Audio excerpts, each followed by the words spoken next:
Kailangan lumagpas lang konti dyan yung puwetang sakyan mo doon sa ano yan, tapos kakabigyan ng konting kaliwa para manipis natin yung side ng kaliwa. Kasi ang parking natin nasa kaliwa na po. Atras lang po. Safe naman. Kung ano nakikita mo doon sa lamin na to, safe yan. Nakita mo yung space, nakita mo sasabit talaga yan pag nakita mo. Yan, ganyan. So safe, no? Atras lang po. Yan. Yan, okay. Basta nagkikreate na ng ano dyan, pagluwag, kakabig ka na pupunta dyan sa kaliwa. Sige lang po. Yan. Sige. Basta mo nalagpas ko na yung point. Yan, kumuha ka ng unti-unti niya pag ano, kaliwa, no? Sige. Kumuha ka na pa unti-unti. Yan. Tapos syempre ganito yan. Syempre pag kumakabig ka ng kaliwa, yung putan ng sakyan mo, pupunta ng kaliwa talaga yan. Na, ngayon, gumagano ang uso mo ng sakyan mo, ang uso ng sakyan mo, pumapalo naman dito. Kaya babantayan mo to. O, mababasihan mo rin yan sa mirror, then titinan mo kung may dyan. Tapos na. Okay, dyan, kabig dyan. Kabig ka pa, kasi malapad pa naman dito. Yan, sige. Kailangan madikitan natin yung motor doon, yung ating reference, no? O, silip ka sa unahan. Kasi kung sa palagay mo sumisikip na to, ang gagawin mo dito, gigitna mo lang, no? O, sige, atras. Di pa naman, malawag pa naman. Sige, yeah, very good. Sige. Ang tingin mo dyan, mirror lang, tapos dito sa kanang side na. Kung sasabit ito. Na. Sige lang. Yan. Okay. Kailangan manipisan natin yung motor na yon. Sige. Yan, atras. Yan. O, diba? O, sige pa. Yan. O, naninipis masyado yung motor, gitna ang manibela mo. Yan. Sige. Pag lumagpas ang puwet ng sakyan mo dyan sa motor na yan, saka mo naman kakabit tayo. So, pag lumagpas ang puwet ng sakyan mo dyan sa motor, doon naman sa itim na sakyan. No. So, nakadiretso lang yung ano mo, yung manibela mo. Diretso mo lang po yan. Yan, sige lang po. Itatapat natin yung puwet ng sakyan doon sa uso ng sakyan na itim. Ayun. Yan, sige lang po. Ganyan lang, ano. Yan. O, nipisan mo pa. Di ba, nalo? Yan. Atras. Yan. Yan, tama na muna yan, ano. Yan, sige, atras lang po. Maintain mo lang yung manibela mo. Yan, maintain lang. Sige lang po. Yan.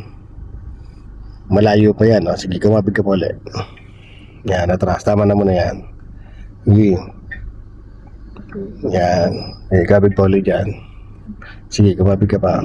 Yan. O, todo mo naman manibela mo dyan. Todo na. Todo mo manibela mo. Kaliwa. Iyo. Natras na, no? Okay. Ang puwet ng sakyan mo, tumapat na yan dito sa papasukan mo.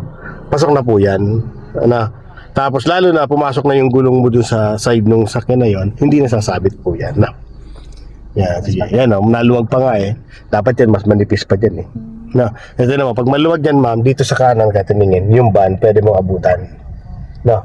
Kaya kailangan sagad talaga manipela mo. Sige, atras. Lapitan natin yan. So, pasok na dyan, wala ka ng problema dyan sa kaliwa. Ito naman yung sa van, dito ang attention mo. Lalapit mo dito sa van nung puweta ng sakyan mo. Ayan, no? No? Tapos, tingin ka rin sa una. Sa una, wala ang problema. Medyo may space eh, malayo eh. So, kaya diretso lang po. Yan, no? Dito ka sa van tumingin. Yan, no? Diretso lang po. Yan. Safe, no? Gandeng, safe. Walang problema. Atras lang. O, ganun mo sa van, no? Di ba? Ganun din dyan, ano? O, ngayon, sa bakal naman tayo. Hintay mo lang tong katawan ng sakyan mo, pumantay naman dun sa katawan ng sasakyan na natatabihan mo, no? So, dito lang attention mo rin, yan, no? Mapalabas mo lang yung puweta nitong sakyan na to, okay na yan. Konti lang. Mapalabas mo lang. Yan, o. Yan, gitna mo na. 1. Okay, stop. Hindi pa pantay. Tulang ng isa. Yung reaction ng sakyan mo nasa kaliwa pa rin. Yo, nakatras. Oh, tingin ka dito. Pasok na yan. No? Sige. Sige lang po. Sige, ganito na. So dito ka naman tumingin. O kaya dyan sa mirror. Pwede na yan. Ilan, no? Pag kailangan pa, dito ka tumingin sa camera na. Ayun na, sige pa. Ayan. Ano?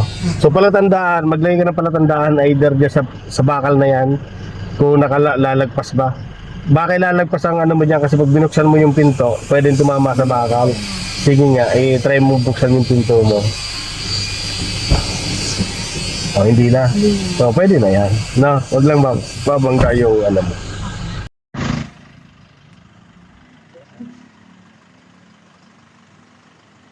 So, ang attention lang yan ma'am dito sa ano to. Kailangan nipisin to. Okay? Kasi ang parking niya nandun sa dulo.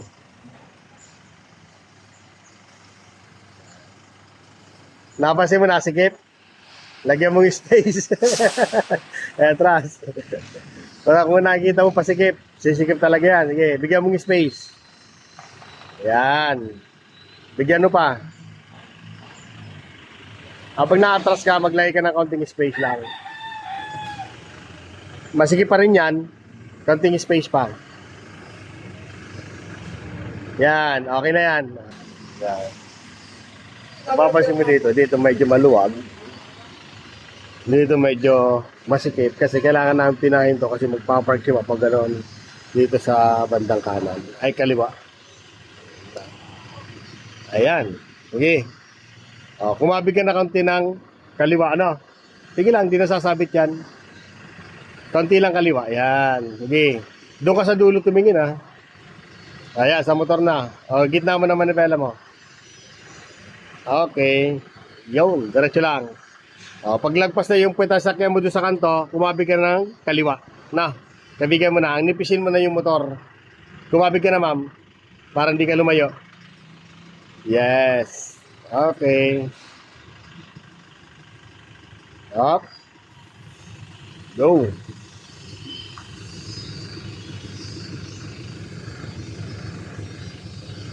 Sige lang, sa mirror ka lang tumingin.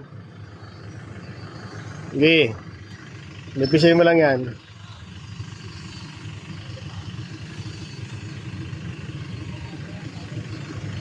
Sige, diretso lang.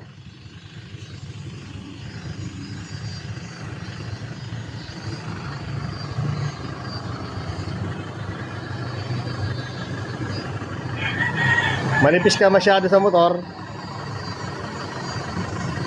Yan. Sige, atras. Sige. Yan, sa itim na sasakyan naman. Ang attention mo sa itim na sasakyan na. Yan. Lumuluwag na, kabigan mo na. Ng kaliwa. Unti-unti lang.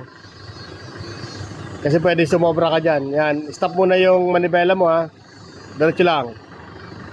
Sige. Habang naatras ka, magdadagdag ka ng manibela kung medyo maluwag pa rin. Sige lang. Ayan, dagdag ka ulit. Konting kaliwa, dagdag ka ulit, konti. Yan. Pwede mo nang itodo yan. Kasi tumapat na yung gulong mo eh. Yan. Pag tumapat na yung gulong niyan doon, safe na yan. Sige, safe na po yan, ma'am. Tingin ka na doon sa kanang mirror na. Na. Yan. Dito na yan. Ito, safe na to. Dito naman sa kanan. Dito naman attention mo. Kailangan mapalabas mo naman yung puweta nitong van na to. Kailangan makita mo side mirror na nakalagpas tong side. Di. Konti pa. Maliit masyado. Yan. Okay na? Ayun. Dito na. Atras. Okay. Di ba? Yan. Konti pa, ma'am. Yan. Para hindi ka dito masabitan. Na. So, yan. Dapat ng palatandaan mo. Kasi, sisikip pag nakalabas ang uso ng sakyan mo. No? Ayun. So, ito pala yung lagpas dito. Talaga. Ito na lang gawin mo, ano, ma'am. Ito yung palatandaan mo. Nakatapat itong, ano, dito. No? Itong bakal dito. No?